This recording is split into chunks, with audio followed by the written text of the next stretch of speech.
Приветствую вас на канале Техревизор. Составил рейтинг для тех, кто в поисках лучших процессоров на 2024 год с интегрированным графическим ядром. На случай, если для сборки нового ПК хочется подкопить на видеокарту, установив пока что один лишь процессор. Или на случай, если нужен не особо мощный комп для офисных или домашних задач, где полноценная видюха в принципе не нужна. Ну или вообще обновить свой старый Ryzen 3 2200G.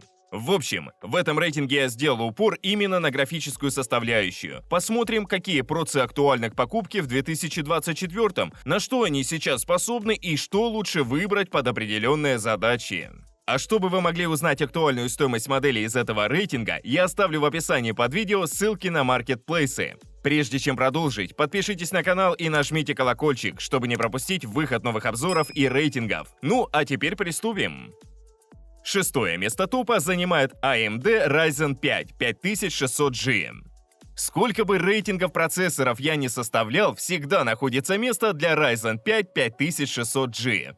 А что делать, если он как бюджетный процессор хорош, да еще и со встроенной графикой? В общем, идеальный. Да, не самого актуального поколения, но есть еще порох в потоках. Его я бы посоветовал для сборки ПК при минимальном бюджете. Сейчас этот проц новый можно купить буквально за 10-12 тысяч рублей. Построен Ryzen 5600G на более-менее производительной 7-нанометровой базе. Для тех лет приличный параметр. Он говорит о размере транзисторов, от которых зависит эффективность проца. И чем эти транзисторы меньше в нанометрах, тем их больше, а процессор, соответственно, мощнее. За построение всей конструкции и логики отвечают 6 ядер, работающих на базовой частоте в 3,9 ГГц, в бусте при сильных нагрузках до 4,4 ГГц. А уже все разукрашивает и придает внешний вид встроенная графика Vega 7. Простенькая, недорогая, но все-таки ее мощей хватает, чтобы запускать все офисные программы, серфить в интернете, работать и учиться без лагов. Так что со своей задачей справляется. Хотя уточню, ни для каких современных игр, ни при каком разрешении Vega 7 не подойдет, как и Ryzen 5 5600G в целом. Как бы ни хотелось, но адекватно поиграть при стабильных 50-60 кадрах можно только во что-нибудь десятилетней давности на низких настройках графики. Но из приятных плюсов. Этот процессор не требователен к питанию, так как потребляет всего 65 Вт. Тут хватит и простого кулера для охлаждения и блока питания. По итогу выйдет недорогая сборка. На пятое место я поставил AMD Ryzen 7 5700G. Для тех, кто ищет что-то такого же поколения, как и прошлый Ryzen, но чуть помощнее. Доплатив еще 3-5 тысяч, можно взять целый 8-ядерник на такой же 7-нанометровой платформе. Все эти 8 товарищей работают на чуть повышенной частоте в бусте. До 4,6 ГГц, при минималке в 3,8 ГГц. При этом к ним в дополнение идет графическое ядро RX Vega 8. Не скажу, что от 7-й Vega она капитально отличается, но в бенчмарках типа 3D Mark, Geekbench, Passmark в среднем прирост составляет 15%. Да, огромного преимущества это не дает, но все-таки тут больше тянут как раз таки эти 8 ядер и повышенная частота их работы. Так что в совокупе 5700G все равно получается мощнее. Но также будем учитывать и потребление. Апгрейднутый проц, способный на большее в рабочих задачах, остается при тех же 65 Вт ТДП. Предупреждаю, на деле потребление все равно находится на уровне 80-85 Вт. Но и с этим учетом здесь не придется думать об охлаждении или покупать какой-нибудь мощный блок питания. Комплектный кулер и вперед. Вопрос только, насколько все-таки 5700G мощнее? Стоит ли переплатить и взять 8-ядерник? На самом деле, если бюджет позволяет, то однозначно стоит. Даже если в ваши задачи входит простая офисная работа или рутинные процессы типа посмотреть фильм, полистать ленту, посидеть в соцсетях. По итогу комп все равно быстрее работать будет. А за такие деньги из новых поколений ничего и не возьмешь. Так что вы однозначно в выигрыше. Но только если не говорить про игры. Вот про это забудьте даже со встройкой RX Vega 8. На четвертом месте представитель от Intel, модель Core i5-13600K. Хороший процессор из среднего сегмента, производительный, многими желанный. Но если смотреть на него как на процессор со встроенной графикой, то не так уж все и радужно. Это можно сказать в целом про Intel. В то время, когда Ryzen выкатили свои видеоядра, Intel сильно взгрустнули, так как красные уже больно поднатужились и выдали интегрированную графику, способную эффективно работать следующие года 3-4, а то и 5. Неплохой запас. Intel же до сих пор не смогли выйти из тильта и придумать достойного конкурента, предлагая слабую UHD 770, уступающую Vega 8 по всем фронтам. Но что поделать, когда у людей есть запрос в синем процессоре на встройке. В таком случае для начала как раз и советую i5 13600K. Из приятного 14 ядер. Ну как, Intel сделали ход конем и к основным производительным 6 ядрам добавили еще 8 энергоэффективных, урезанных, грубо говоря. Энергоэффективные на то и энергоэффективные. У них и частота поменьше, и кэш памяти им не додали. В общем, за основную производительность отвечает 6 ядер и 20 потоков. Производительная шестерка батрачит в диапазоне частот от 3,5 до 5,1 ГГц. Энергоэффективная восьмерка от 2,6 до 3,9 ГГц. Хотя в общей сумме кэш-память тут получается ого-го. 20 мегабайт для второго уровня и 24 для третьего. По сравнению с 3-4 мегабайтами, как в случае с прошлыми Ryzen'ами, сильный прорыв. Важный момент. С ростом производительности, кэш-памяти, количество ядер и потоков возросло и потребление энергии. В расслабленном режиме 13600K кушает около 125 Вт. В турбо-бусте до 5,1 ГГц ТДП доходит и до 181 Вт. Так что тут с охлаждением уже придется подзаморочиться. Водянку ставить не обязательно, а вот на хороший воздушный кулер неплохо бы выложиться. Если у вас есть с этим трудности, можете посмотреть мой рейтинг кулеров для процессоров под разный бюджет. Может, приглянется что-то. Третье место я решил отдать уже топовому процессору Intel Core i7 14700K. Это самая дорогая в рейтинге модель. Последнее поколение, современная платформа, высоченная тактовая частота, в целом топовый процессор, что еще скажешь.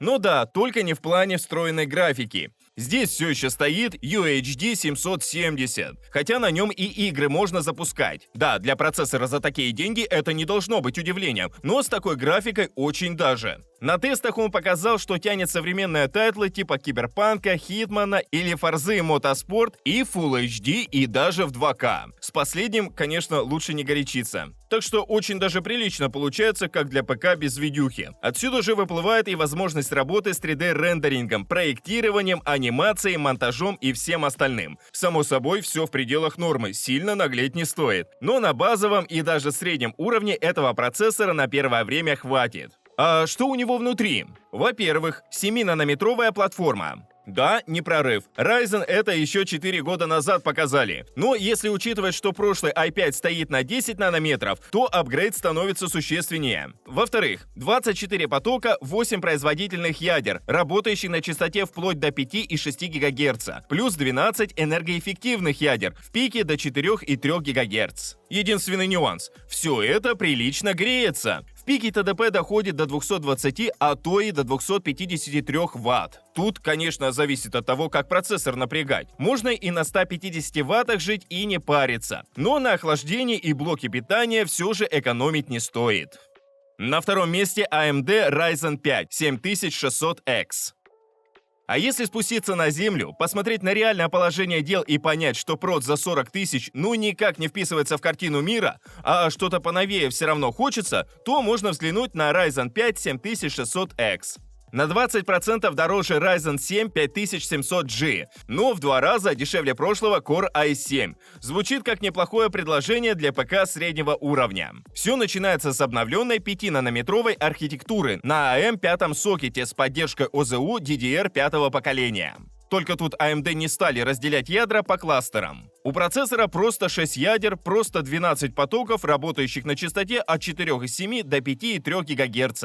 Так что в этом плане у Ryzen все проще. А вот графика хороша, особенно на фоне Intel UHD 770. Тут стоит видеокарта на архитектуре RDNA 2.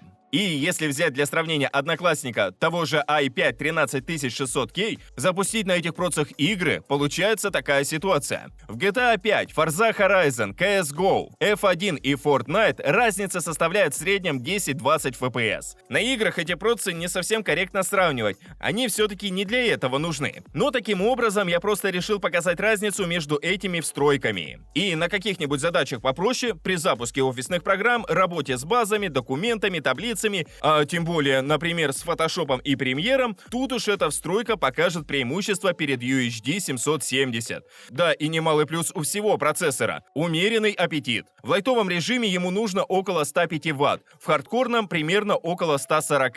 Конечно, охлаждение тут все равно должно быть нешуточным, но и трехсекционную водянку ставить не нужно. Достаточно просто хорошего воздушного кулера.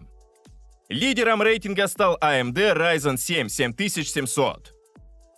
Ну и завершает рейтинг красный восьмиядерник Ryzen 7 7700. Именно он, как по мне, один из лучших в более-менее доступном ценовом сегменте тысяч за 25-30 рублей. Вы ведь что-то такое ищете? А то я мог бы поставить и какой-нибудь Ryzen 9 7950 X3D за 70 тысяч. Безусловно, на рынке он был одним из лучших процессов со встройкой, но, думаю, это и без меня понятно. Поэтому на первое место я поставил что-то хотя бы немного приближенное к народу. Сразу уточню, что 7700 хоть и восьмиядерный, но много кушать не просит. При сильных нагрузках рассеивает примерно около 90 Вт тепла. К охлаждению не требователен и в принципе греться выше 80 градусов не любит, поэтому кидать в него водяным охлаждением вообще не обязательно. Если говорить о заводских способностях, само собой. Конечно, можно пошаманить, чуть подкинуть частот и прибавить в производительности, но тут и стоковые довольно приличные. Начинается все с 3,8 ГГц и заканчивается бустом до 5,3 ГГц. Плюс к тому чуть увеличенная кэш-память, та же графика RDNA 2, новая платформа, работа с памятью последнего поколения. Получается довольно-таки серьезный зверек. В бенчмарках 7700 показывает хорошее количество баллов и производительность, достаточную для работы с графикой, рендерингом и моделированием. И